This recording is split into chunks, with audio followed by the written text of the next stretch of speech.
Good morning everyone. Welcome back to GK Today. And today we'll be discussing most important MCQs for 16th of September 2021. Starting with very first question. Which organization has developed a new API to enable checking of COVID-19 vaccination status? So recently CoWIN has developed a new application programming interface called as Know Your Customers or Clients Vaccination Status. So this will now enable the entities to check an individual's status of vaccination through CoWIN. And to use this API, an individual needs to enter his or her mobile number and name, and thereafter they will get an OTP which they have to enter. And in return, CoWIN will send a response to the verifying entry on the individual's status of vaccination. Okay? And CoWIN is an Indian government web portal for COVID-19 vaccination registration owned and operated by India's Ministry of Health and Family Welfare. Now apart from it, do remember that Cuba has become the first country in the world to vaccinate children from the age of 2 years against the COVID-19 pandemic with its two of the vaccines named as Abdala and Soberana. Also do remember that Cuba is the first country to develop Soberana 2, which was the first vaccine conjugate of COVID-19. Now apart from it, BBV87 is the vaccine candidate of Bharat Biotech against the disease chikungunya. And phase 2 and 3 clinical trials of the vaccine has been rolled out in Costa Rica by the International Vaccine Institute. Apart from it, recently DCGI, that is Drug Controller General of India, gave approval to another indigenous COVID-19 vaccine called as Corbevax for 2 clinical trials. Also few days back, DCGI has approved ZyCoV-D vaccine for emergency use. So according to the Ministry of Science and Tech, this vaccine is world's first and India's indigenously developed DNA-based vaccine for COVID-19. Okay. Question number 2. Recently, with which country India has held a maritime affairs dialogue? So recently, India and Japan held their 6th maritime affairs dialogue in a virtual format, and the consultations involved exchanges on developments in the maritime security environment, then regional cooperation activities, and opportunities for cooperation between the two countries in the Indo-Pacific region. Now, few days back, Philanipan 2021 was held where in Tokyo, Japan, and it is the World Stamp Exhibition, and this event is held every 10 years in Japan since 1971 to mark the founding postal service in Japan, and this year marked the 150th anniversary of Japan's postal service. Now also Japan was in news because of its Fukutoku Okanobu volcano.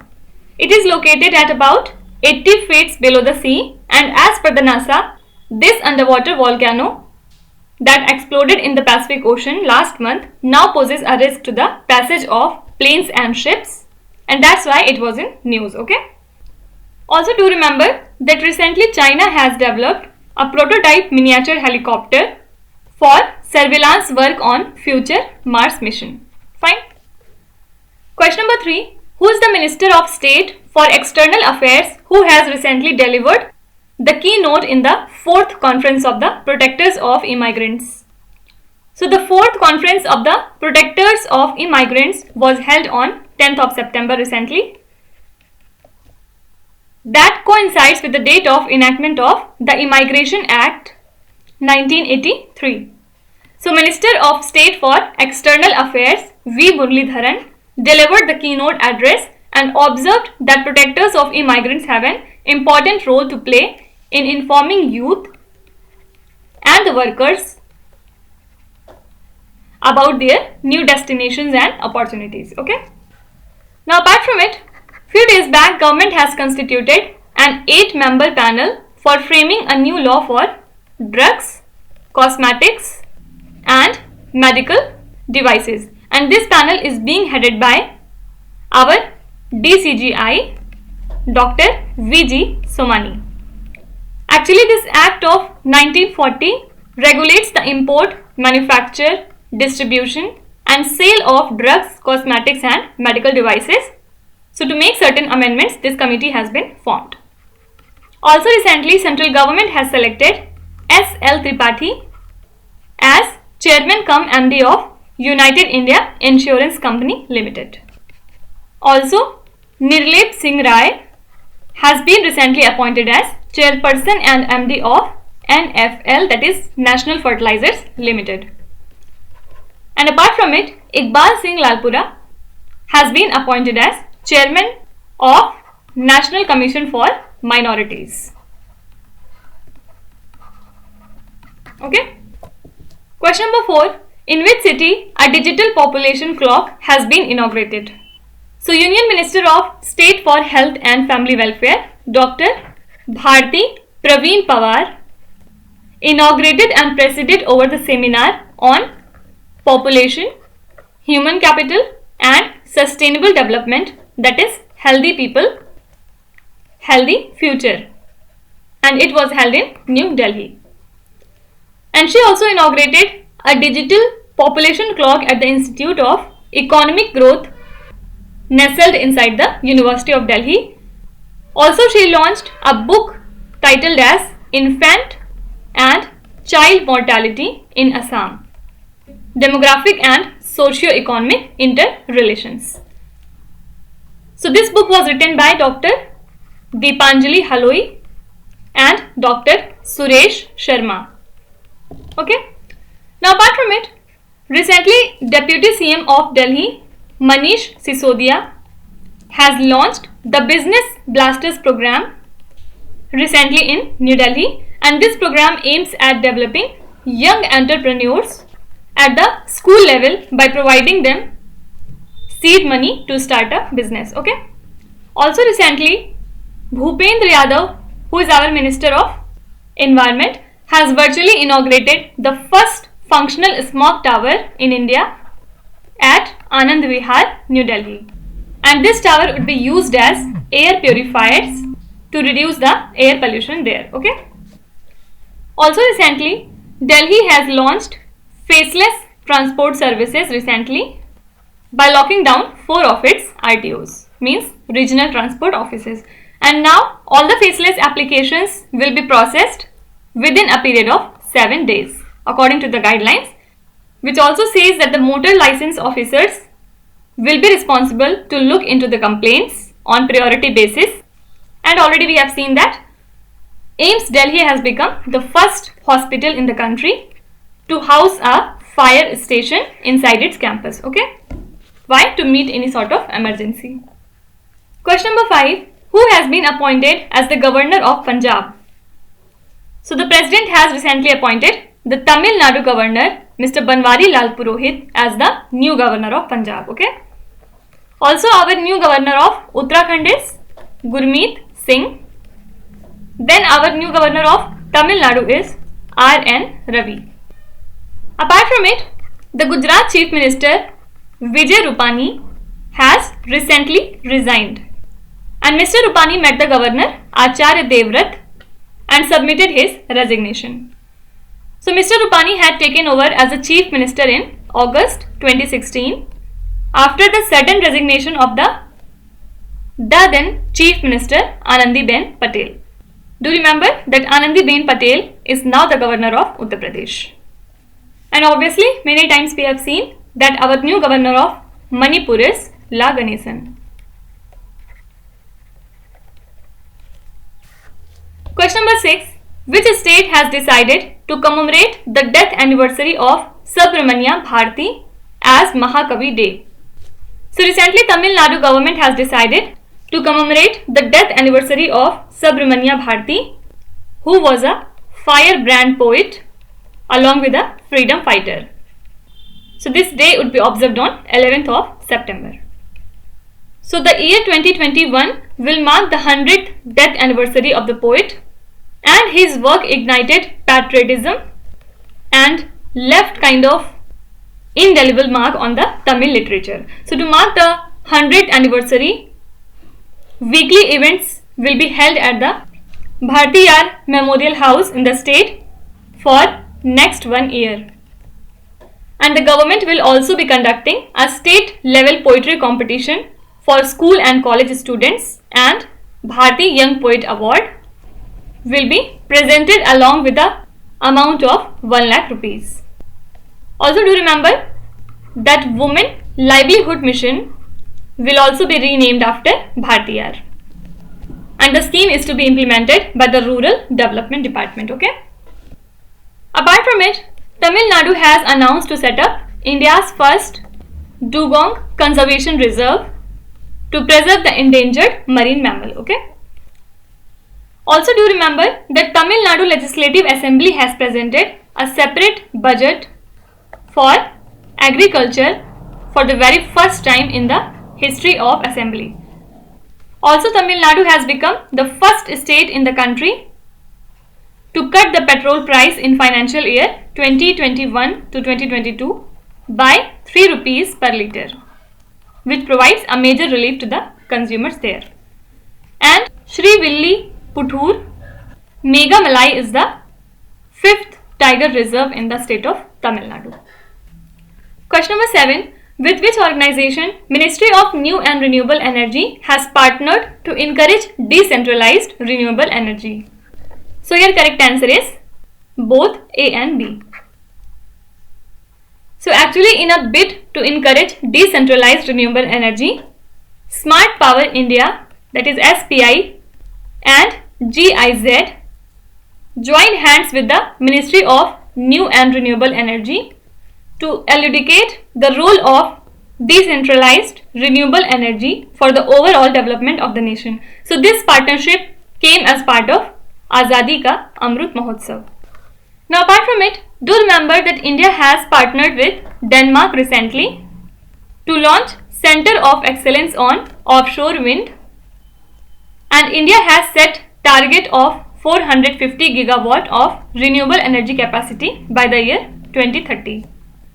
Also do remember that Tamil Nadu and Denmark have planned to create an energy island where in the Gulf of Mannar to enhance the green energy sector, and hence the Denmark would be investing $5 to $10 billion in the renewable energy sector in the state. Also we celebrate International Day of Clean Air and Blue Skies on 7th of September. Can you tell me what was the theme for this year? Please write in the comments. And on this event, our Union Environment Minister Bhupendra Yadav has launched a portal named as PRAN. Why? To track the progress of National Clean Air Program in order to comply with India's commitment to ensure clean air and blue skies to everyone. Question number 8. Recently, which country's military has conducted its first successful underwater test of a submarine launched ballistic missile? So the South Korean military has conducted its first successful underwater test of SLMB, that is submarine launched ballistic missile, and this test was conducted by Dosan and Chang Ho submarine that was inducted in service in the month of August 2021. So this submarine has launched Hyunmoo 2B ballistic missile which has a range of 500 kilometers. Also do remember that this one is country's first 300-ton class submarine which is equipped with 6 launch tubes. So now this launch makes the South Korea 8th country capable of SLBM along with USA, India, Russia, China, France and UK. Fine. Now apart from it, recently India and Australia hold first ever 2+2 talks with focus on strategic ties and situation in Afghanistan. So this meeting was held to boost the overall strategic cooperation between the nations, and External Affairs Minister S. Jaishankar and Union Defence Minister Rajnath Singh held this 2+2 talks with their Australian counterparts Marise Payne and Peter Dutton. Apart from it, Recently, USA used a special missile in its drone strikes in Afghanistan that does not explode but releases knife-like blades. And these US drone strikes were carried out using the Hellfire missile. And the R9X Hellfire missile of this class is also called as Ninja bomb. Also do remember that South Korea has passed the world's first law to force the tech companies such as Google and Apple to offer alternative payment system on their application stores. And apart from it, the legendary South African fast bowler Dale Steyn has announced his retirement from cricket, and he holds the record for the fastest 400 test wickets. Question number 9. Recently, who has been appointed as acting president of the Olympic Council of Asia? So the veteran Indian sports administrator Randhir Singh has been appointed as acting president of the Olympic Council of Asia after the incumbent Sheikh Ahmed Al Fahid Al Sabah had to step aside after being found guilty of forgery by a Geneva court. Talking about Randhir Singh, he is a 5-time Olympian shooter and he is currently an honorary life vice president of Olympic Council of Asia. He also served as a Secretary General of the Indian Olympic Association from 1987 to 2012, and he was a full member of International Olympic Committee from 2001 to 2014 before becoming its honorary member. Talking about Indian Paralympics, do remember that India finishes 24th with record of 19 medals this time, which include 5 gold, 8 silver and 6 bronze. And this is the best medal tally of India in a single edition of Paralympic Games ever. The Team China topped the final medal tally at Tokyo Paralympics.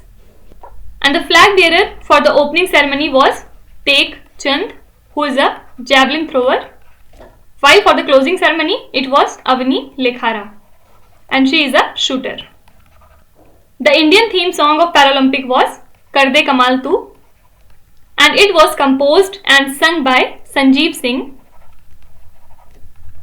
who is a Divyang cricket player from Lucknow. This time India sent its biggest ever contingent of 54 para-athletes at Tokyo Paralympics to compete. Okay. Coming to last question. 14 districts of which state have partnered with the Indian Institute of Millets Research to boost the production of millets? So the 14 districts of Chhattisgarh have signed Memorandum of Understanding with the Hyderabad-based Indian Institute of Millets Research to boost production of millets in their respective areas. So these millets will be procured through Vandhan societies of the Chhattisgarh Minor Forest Produce Cooperative Federation, and after processing it will be used in a midday meal schemes, public distribution system and nutritional programs. Now apart from it, recently in Odisha, Nuakhai, which is an important agrarian festival in the state, was celebrated on 11th of September. And as per the customary practice, people offer the new grains of crops to the deities before their own consumption. And as per the rituals, a porridge prepared from a new paddy crop, which is called Nabanna, is offered to goddess Samaleswari, and blessing is sought for a bumper harvest. Now let's start with today's quiz. Here on the slide you can see 5 questions which have been taken from the past 2-3 days current affairs. Pause the video and try to solve each of these questions, and at the end of the lecture do not forget to share your scores in the comment section. So please be honest and do not cheat with yourself. So that's it for today. I hope you have liked the session. These were the important news and events from today, and we will meet again tomorrow with some more important current affairs. Till then, stay tuned. Thank you so much for watching, and please do not forget to subscribe to GK Today. With this, me Nuzhat Sana signing off.